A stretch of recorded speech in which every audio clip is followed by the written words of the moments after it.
Freedom Church, get ready because today you are going to be hearing from one of our very own. He is a valued part of what makes this church so incredibly special, and he leads and he serves God's church in just an incredible way. And I've asked him to come out today and bring a word that is real and relevant and full of truth. I love this guy. I love his family. And I know that you're going to be greatly encouraged and challenged with the truth that he has for us today. So do me a big favor and put your hands together for PJ Hughes. Thank you, guys. Thank you, Pastor JR, for that welcome. And hey, before I start, do y'all mind if I get comfortable? Are you okay with that? Well, okay, all right. All right, well, Pastor Austin, Pastor Todd, man, they've been so good to me, giving me opportunities like this and pouring into me, leading me. Like, it's so cool to have this opportunity, man, to be a family pastor here at Freedom is wild, man, to work with our kids and our teenagers. And actually, do y'all care if I get more comfortable? It's been that's nice. Alexa, play PJ's comfort music.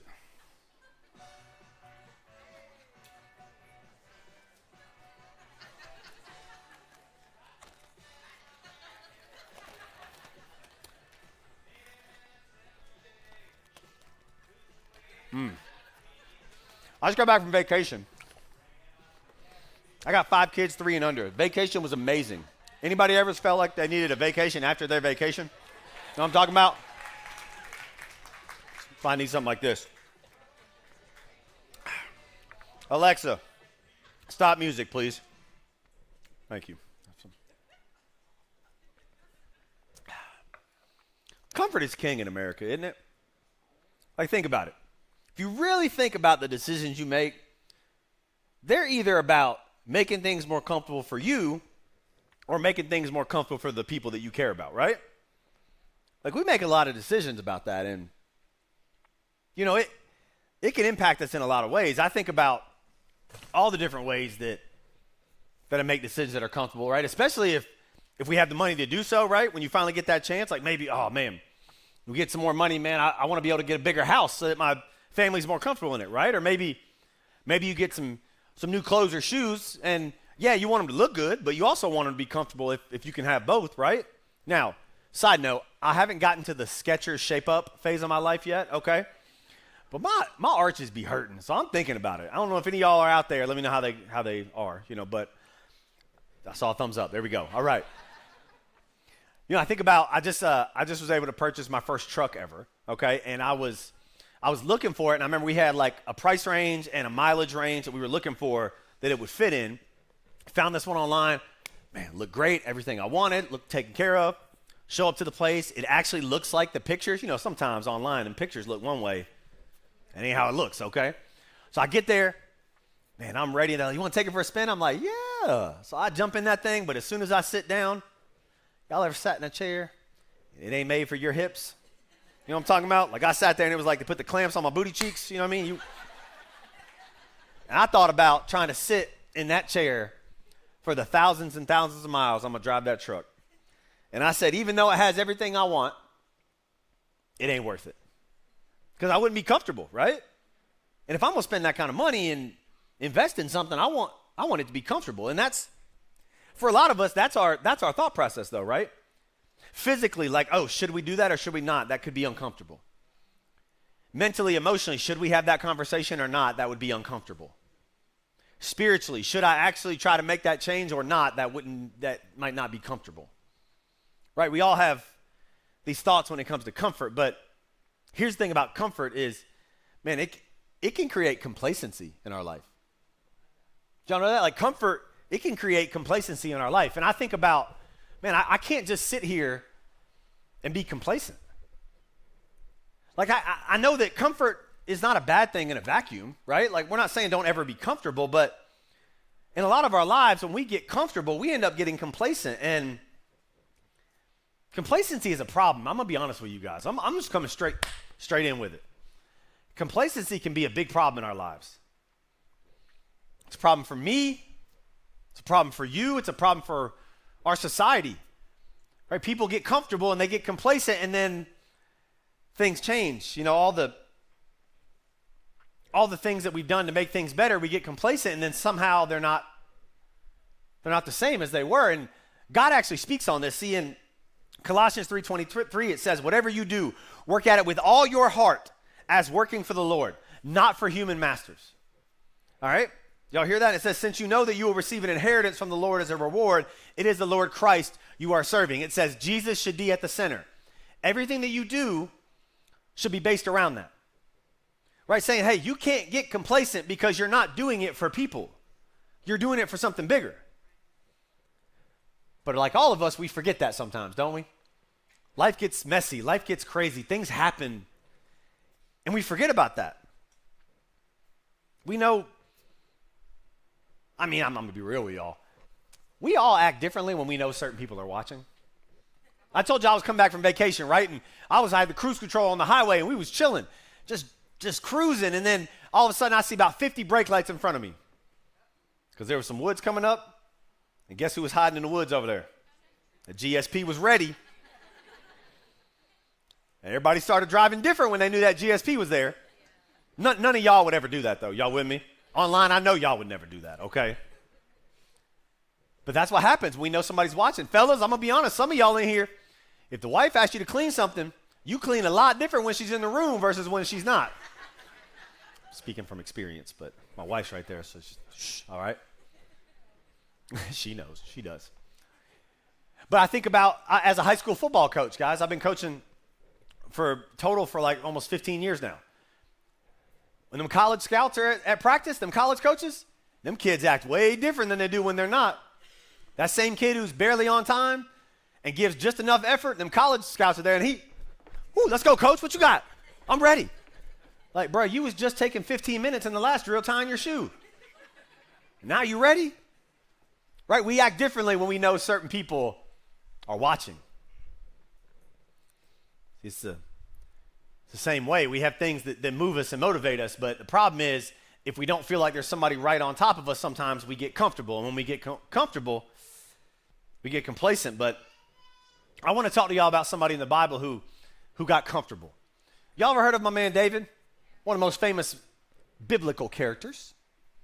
See, David, remember, he was the one who was a shepherd boy, the youngest of all the brothers, and then he was anointed, right? Called to say, hey, you're going to be king one day, right?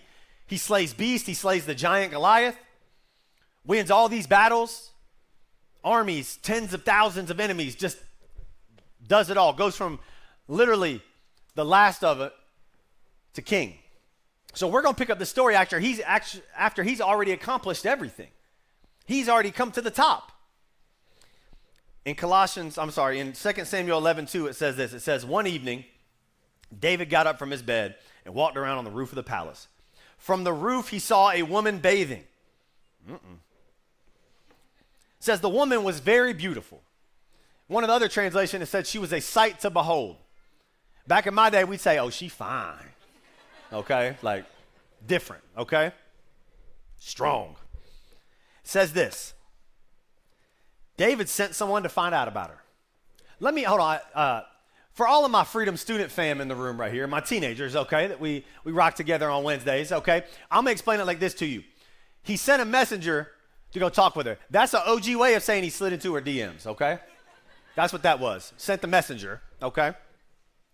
And the man came back to her and said, hey, that's Bathsheba, the daughter of Eliam and the wife of Uriah the Hittite. And it says, then David sent messengers to say, hey, she want to come over and hang out. So she came to him and he slept with her. And then she went back home, and then the woman conceived and sent word to David saying, I am pregnant. Jerry. I mean, it just in a hurry got complicated. Because, David's sitting here with the Maury Povich thought, he wants the I am not the father. It's some drama. David, the guy who went from nothing to everything. The man who was described as a man after God's own heart. I'm talking about that. How can you have a better compliment than that? A man after God's own heart. The one who, he knows how much God has provided for him. The things he's accomplished. And now he does this. But I want to tell y'all something. I want to go back to the first verse in that chapter. So we started in verse 2. But the first verse says this: in the spring, at the time when kings go off to war, David sent Joab out with the king's men and the whole army. They won. They destroyed the Ammonites and besieged Rabbah, but David remained in Jerusalem. At the time when kings go off to war, David said, I'm comfortable here. At the time when kings were out fighting for their people, he said, you know what? I'm chilling. I'm good right here. Somebody else can do that. He got comfortable. What do we tell you? When you get comfortable, you get complacent, right? And here's the problem with that. Complacency corrodes character. When you get complacent, it starts slowly eating away at your character. When we sit still, everything that we have built starts getting eaten away at. That's what happened to David.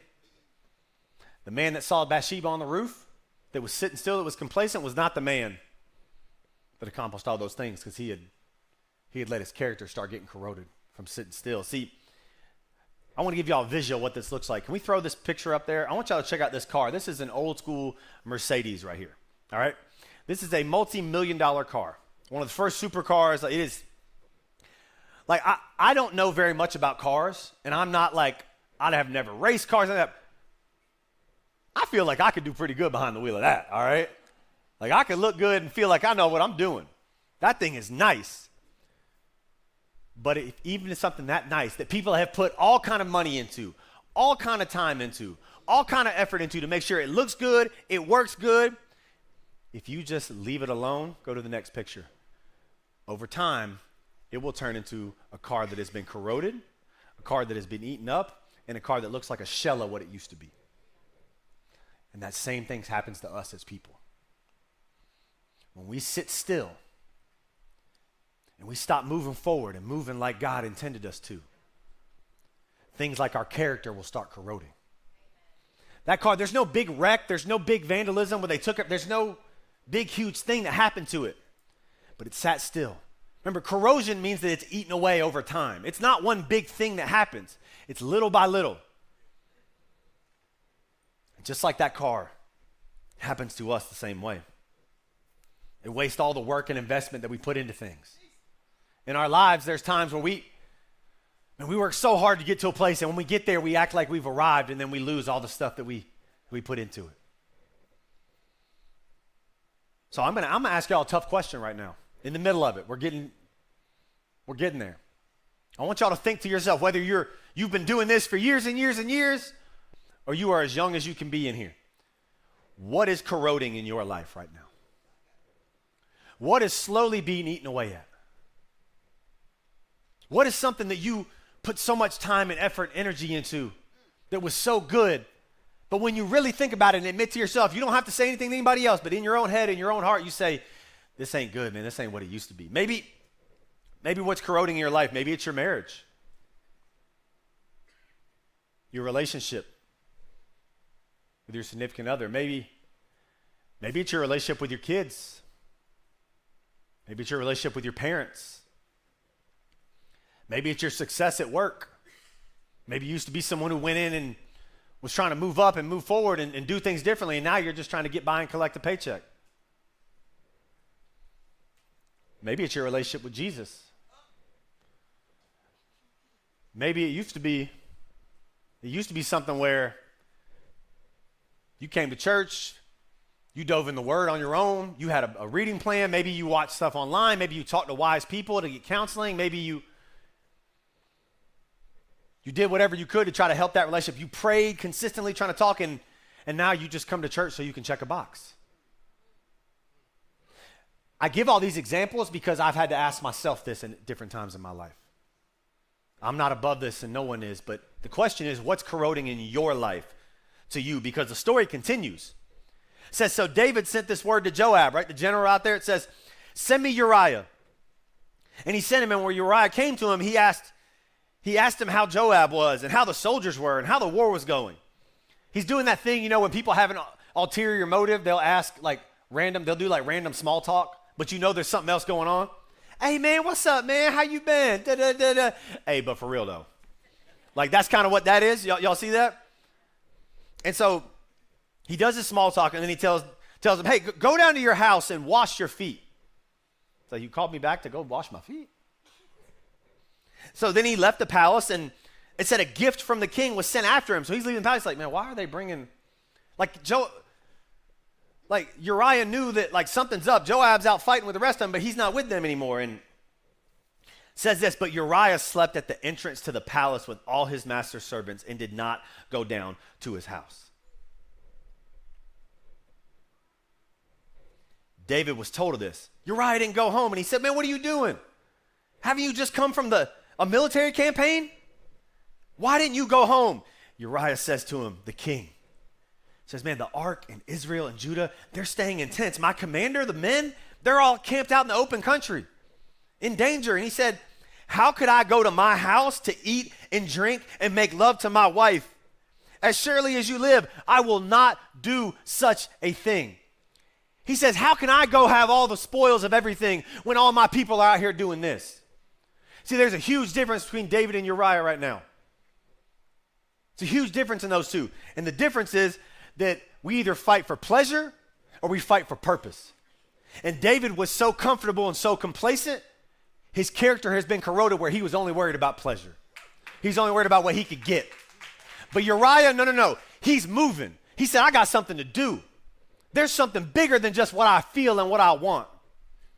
So I'm working for the bigger thing. He says, he said, like, what would that be if you go back out to fight and those people hear, yeah, man, Uriah, he's been hanging out with his wife, kicking his feet up, being with her while we're out here fighting, trying to stay alive. He says, I'm not gonna break my character for that. See, the difference is he had purpose. The purposeful aim in life helps us to have a good reason to avoid making silly compromises in our life. When you have something you're fighting for, your mind is busy and you can't afford to waste time on activities that don't help you win the real battles in life. When I say the real battles, I mean the real battles like fighting for your marriage. To say, how can we figure out how to make this work and make this better? Fighting for your kids, fighting to be a better example for them. Fighting for that relationship with your family and your parents. And fighting to be better at your job, to provide better for your family, to be someone that doesn't just say, I'm just here to make a paycheck. No, I'm here to make an impact. There's a point to me being here. There's something bigger. Battles like fighting for your soul and your eternity, and fighting for the soul and the eternity of those around you. Those are the real battles. And for whatever reason, David decided to avoid the battle. At that point, think about it. If he had gone to the battle, he wouldn't even have had that temptation to fall into. But instead of moving, he stayed where it was comfortable. See, David wouldn't have had to let his complacency corrode his character to the point where his decisions put him and many of the people he cared about in a messy situation. So the story ends like this today. It says, then David said to him, stay here one more day, and tomorrow I'll send you back. So Uriah remained in Jerusalem today. And at David's invitation, he ate and drank with him, and David made him drunk. But in the evening, Uriah went out to sleep on his mat among his master's servants. He did not go home. You couldn't even get him drunk enough to break his character. You know you got a purpose when he couldn't even party him into going back to his own wife, not to somebody random. I mean, he did everything he could, but Uriah said, there's something bigger in store. I've got something bigger to live for. I got something I'm moving towards. It says in the morning, so sad, man. In the morning, David wrote a letter to Joab, his general, and sent it with Uriah. In it, he wrote, put him out on the front where the fighting is fiercest, then withdraw from him so he'll be struck down and die. Not only did he have him murdered, he made him deliver his own death note to the general. You talk about your character getting corroded, the man after God's own heart. Talk about seeing an example of when you get comfortable and you get complacent, how that can impact you. And you start acting out of character. You know what happens after that? It's the reason David went as far as he did is he got scared. Like so many of us, he got scared of what he did and have people find out what he did. For so many of us, some of the biggest issues we have in life were done because we were trying to cover up something else dumb we did. But usually it's those small things that corrode and add up to the big thing. It's because complacency creates cowardice. Complacency creates cowardice. It creates in us a fear that causes us to do things that we think we would never do. We fear the tough conversation. We fear the hard work. We fear the possible backlash or what people might think of us. And that fear paralyzes us. But I need y'all to know something. You were not created to be a coward. You were created for more than that. You were created to fight for justice. You were created to be a peacemaker. You were created to be an example of joy and love. You were created to take ground and be a conqueror. Like, you're created to do things. You're created to lead, to show what leading with love, to be able to give grace and truth. You were created for more than just getting by. You're not a coward. And the crazy thing is, guys, David saw the other side of this when he was younger. The king before him was a guy named Saul. And it says in 1 Samuel 18, when Saul saw how successful David was, he was afraid of him. He was a coward because he had been sitting still as the king. It says, but all Israel and Judah loved David because he led them in their campaigns, because David was moving. And because David was moving, his character was still intact. He was accomplishing something. He knew he had purpose. So guess what? Saul tried to have David killed multiple times. But here's the crazy part. There's a couple times where David, he got a chance to defend himself. And as Saul was trying to get him killed, David in self-defense could have ended Saul's life out of protecting himself. The guy's already had to try to have him killed. But did David do it? No. Because his character was intact. He was moving. He had something bigger. And he said, man, you're the king that God put on there. Obviously, I don't want you to kill me, but you know what? There must be a bigger purpose. It's not my place to do this. This is not right. Go, be free. That's really different than the story we just read before, am I right? But I know for a lot of us in our life, we forget about the things we've been through. We forget about how hard we worked to get to a place where we could be stable and we could be successful and we could have good relationships and we could have purpose. Because we finally get to the mountaintop and then guess what? We get comfortable. There's nothing wrong with comfort, but at a point, comfort can turn to complacency. And then the cycle happens, right? It's complacency corrodes our character, and then we get afraid because of that, right? Now we get this cowardice, and that fear paralyzes us, and we don't know what to do, so we tell lies to cover up other lies, or we avoid this situation, so then we do something else to avoid that situation, and then bad things happen. I was talking about the message with our Next Steps pastor, Ethan Fisher, and Ethan, he said, man, I read this in a book somewhere, and he said it just always sat with me, and it goes so good with this. It says, bored people are dangerous people. Bored people are dangerous people. When your mind is allowed to just race all the time and you got nothing you're working towards, the enemy will jump in. That's why we got to move. I need y'all to know something. You can't experience by simply expecting. You can't hope something will happen. Maybe, but I'm not going to experience anything great by just hoping. Man, I hope this marriage gets better.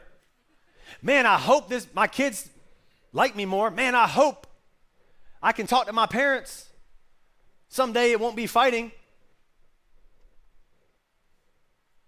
Man, I hope that I get a better opportunity for my job. Why would you get a better opportunity when you're doing nothing with the one you have? Why would your marriage get better if you're not doing anything to make it better? Why would your kids want to be with you more if you're not even trying to reach out to them and be with them more? Man, I hope that I can get to know God better. And he sent Jesus down for us. He's already moved. Come on, now it's our turn to move.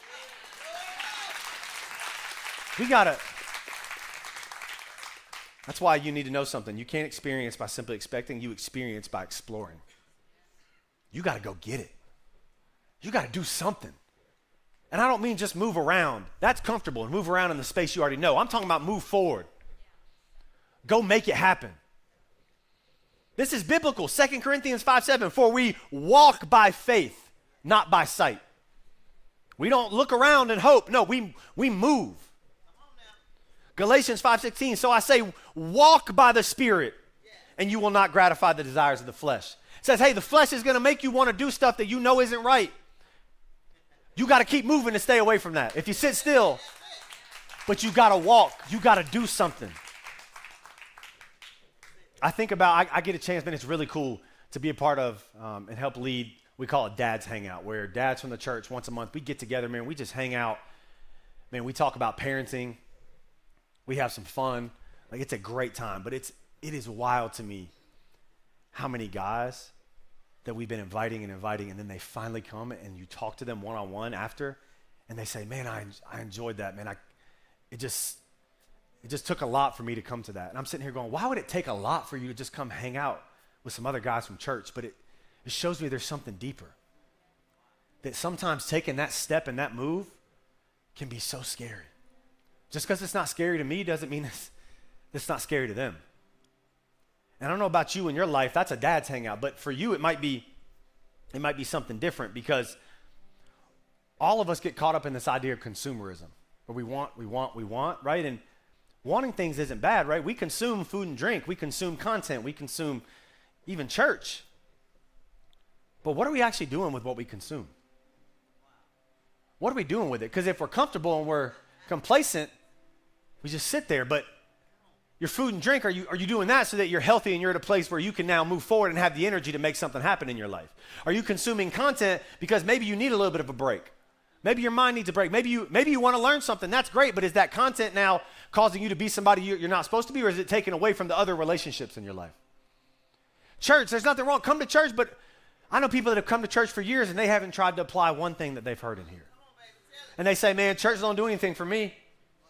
It's really, you don't do anything with church. So what are you doing with what you got? Consumerism can kill our contributions, man. How do we actually contribute? To our family, to our community, to ourselves? What are we doing? Because do y'all know it can be real easy to lose stuff we built? Like, I don't know if any of y'all have ever, done anything hard or worked out to where your muscles were sore the next day, right? Like, I'm here, I'm like, yeah, I'm gonna get some squats in right here, woo, oh, them quads start burning. I gotta work on those, baby. Okay. So listen, if I do some squats, I get a big workout in, my legs are tired, is it okay if I sit down and go rest? I mean, resting's good. I coach high school football. There's some kids, man, they are killing it in the weight room, running. We have to tell them, hey, make sure you're resting. Your muscles need time to recover and recruit. Make sure you're eating the right things to help with that. But at a certain point, right, your muscles will start breaking down. There's a certain point where rest starts being negative, and your muscles will atrophy. You will start losing all that stuff you built up. So what was supposed to be a good thing with rest will now become something bad. We lose all the stuff that we built up over time, and it's just wasting away. But I need y'all to know something, man. We weren't simply made to waste away in life. We weren't made to just survive and just be here. Man, we were made to thrive. We were made to do something with what we're given. Like, that's not me talking. That's truth. And you might not see it in yourself, and you might not believe it in yourself, but there is more to you. You were made to lead. You were made to make an impact. You think you have no opportunities. There's more going on around you that God has put in your sights that you can do with than you would ever imagine. What are you doing with what you got? We were made to be conquerors that take ground, that move forward, not just sit and become numb to life. Not just sit here and say, hey, that'd be cool if I did that. Man, I bet I could do that. That's why you want to know something from today? We can't stay here. Wherever you're at, we can't stay here. It's time to move. In your marriage, in your relationships, at your job, in your own head and heart, it's time to move. It's time to do something. And I didn't want to come here today and say that without even giving you a chance to take a step. So I want y'all to put that on the screen. There's a QR code there, and it's on the back of the chairs. It's out there. If you scan that, it pulls up 5 different things that you can take a step with. One of them might be, it's giving. You might say, you know what, I want to start trusting financially and saying, I want to contribute in this way. We got something called the Freedom Way where some people come here and they say, man, I want to get more connected. I want to be around. I want to help this thing happen. Right? Or maybe the hardest part for me is people don't want to take a step, but I'll hear, man, well, I don't feel like I know anybody at church. I don't feel connected at all. I say, well, when you show up 10 minutes late and leave 5 minutes early, it's hard to know people. But I promise you, I've been that person. The people I do life with now, the people that I can trust the most, I met serving together. I met doing something. Maybe that's your step. Maybe your step is baptism. Maybe it's like, you know what? I got to go down and show what's going on in my heart to say I'm going down one way and coming out different. It's time to make a move. Maybe it's this. Maybe it's we're doing a whole month-long community service outreach. We got hundreds of hours of community service. Maybe you and your family need to get together and say, hey, we're going to go serve the community. We're going to go do something together. Maybe that's it. Or maybe, you know what? The last one, maybe it's getting a Bible plan and saying, you know what? It's time for me to make that move. I need to figure out how to deal with my anger better. I'm going to get in a Bible plan. I'm going to take 5 minutes in the morning and see what God has to say about that. Maybe it's for your marriage. Maybe it's for confidence. Maybe it's for other relationships. Maybe it's for anger and fear and whatever it is, man. Take the step. Scan the code, pull that, get a Bible plan and start that. Do it for a week. See if you can create a habit. But you got to do something. We've got to move. There's a move for everyone, guys, no matter your circumstances or your situation. I think about this real quick. There's a book my kids got gifted one time. It was called What Should Danny Do? And it's like one of those old school choose your own adventure books. I don't know if y'all remember those at all. And so they have situations where the kid's in and it's like, okay, do you handle this, in the right way or do you handle it like a brat, basically? And then he goes to another part of the story. But at the very beginning, the dad comes in with the kid and says, hey, Danny, I want you to know you have a superpower. Your superpower is the power to choose. And that sat with me, man. It sat with me because I feel like all of us forget that we have that power. Now hear me, there are things that have happened to you and maybe things that are happening to you, and hear me on this, that are out of your control, and I'm sorry. I'm sorry that happened to you, and I'm sorry that there are evil people in this world, man. But there are things within your control right here, right now, that you can do something with. You can choose obedience. You can choose wisdom. You can choose love. You can choose peace. You can choose joy. You can choose patience. Lord, help me. You can choose to capture your thoughts because not all your thoughts are going to be good. You can choose to know love and you can choose to move. But for some of you today, that choice may not be easy, but it's simple because the first step is choosing Jesus. It's choosing him to be above everything else and say, you know what? I'm tired of trusting everything in the world and being disappointed. Jesus, I'm ready to move and trust you. And so I want to give those people a chance. If y'all don't mind bowing your heads with me, I want to know if you're in the room right now and you haven't fully put your trust in Jesus to say, you know what? I'm making a move today, God. That you said you made the move to send your son Jesus for me, and it's time for me to step up and step into it. And I want something different, man. If that's you here today and you're ready to take that move to make Jesus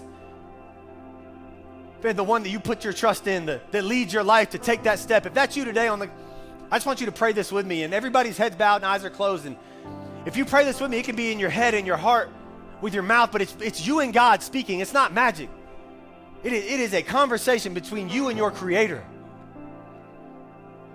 If that's you today, I want you to pray this with me. If you're ready to make this move right now, say, God, thank you for making the move to send your son Jesus to die for my mistakes. And Jesus, I'm ready to move to put you in the center of my life. Jesus, I'm sorry for the mistakes I've made, and God, I'm ready to do things differently. And so I'm doing that today by taking a step to choose you. Everybody's heads bowed, eyes are closed. What we're going to do is, if you prayed that with me, if you said it's time for me to make that move in my life, on the count of 3, you're just going to raise your hand, because we just want to put a clipboard in your hand so that we can celebrate with you later.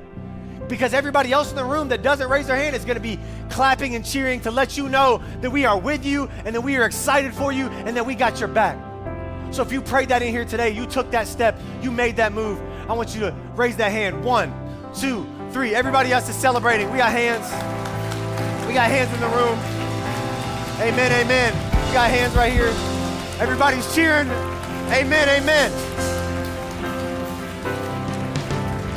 I want us, man, that's just amazing. I'm so excited for those steps, but I want y'all to do this with me. Can everybody stand up for me? Everybody stand up for me. I got one more challenge for you all when I talk about moving. There's some of you in here, you said yes to Jesus before, but there's some stuff on your heart right now that you need to give to him. There's some stuff in your head right now that is not healthy, that you gotta say, God, here you go. And so I want to open this up and invite you. You don't have to, but if you feel called to come to the front, whether that's on your knees, standing up, raising your hands, whatever it is, but I want you to give that to God. While we worship, I want you to say, God, here this is, and I want to be able to pray over you. We want to be able to pray with you. Because guess what? It is time to move. And if you're being called, take the step and let's go. I love you guys, and let's pray. Here we go. Freedom Church, let's make some noise real quick because it is offering time. And before we jump into that, let's do this. PJ brought an incredible message today. I know every single one of us, we are better. So let's give him a big round of applause to say thank you for sharing that message with us today. Now, let's talk about offering, because today what I want to remind you of is the fact that tithing is not just about money. Tithing is actually about worship. In John chapter 12, we see a story about Mary, the sister of Lazarus, who was offering this costly gift to Jesus.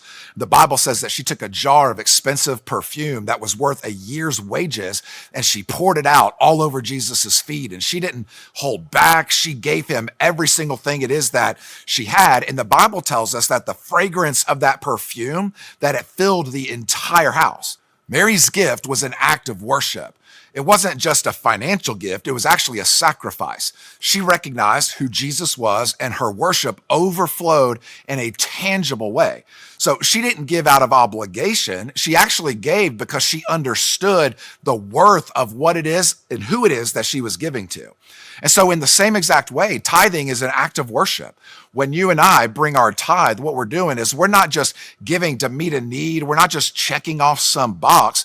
We're actually offering our best to God in response to how great it is and how good it is that he has been to us. And so we're giving in faith and as an act of love and as an act of worship.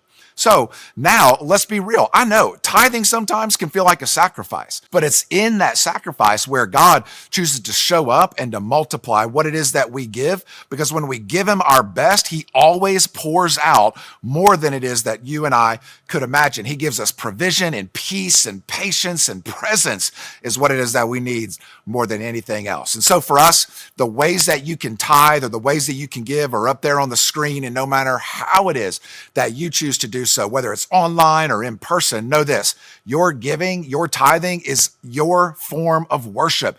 God sees your heart. He knows your sacrifice. And what he is going to do is he is going to give you and bless you in the context of that obedience. So let's give as an act of worship today, and let's give with faith, and let's give with our hearts that are filled with gratitude, knowing that we are offering our best to the one who gave us his best as well.